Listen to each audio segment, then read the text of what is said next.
మనం 2-3 డేస్ ముందు iPhone class software class అయితే చెప్పాం. స్టూడెంట్స్కి ఎంతవరకు అర్థమైంది, ఇది మనకు ఒక పార్సల్ వచ్చింది, ఇది డివైస్ ఇచ్చి వాళ్ళు ఓన్గా రికగ్నైజ్ చేయమని, వాళ్ళే ప్రాబ్లం ఫైండ్ అవుట్ చేయమని చెప్దాం. ఒకసారి క్లాస్ రూమ్లోకి వెళ్ళి, అంటే వాళ్ళకి తెలియదు, ఒకసారి చూపిస్తాను, వాళ్ళకి ఒకసారి చూద్దానండి.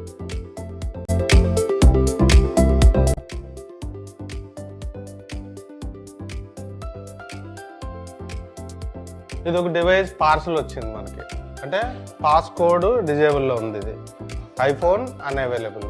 మీలో ఎవరైనా వచ్చి ఈ డివైస్ అసలు అన్లాక్లో ఉందా, క్లౌడ్ ఆన్లో ఉందా, దీన్ని ఏం చేస్తే మెనూ ఆన్ చేస్తాం, అంటే నేను మీకు క్లాస్ చెప్పాను కదా, ఎవరైనా వచ్చి చేస్తాను.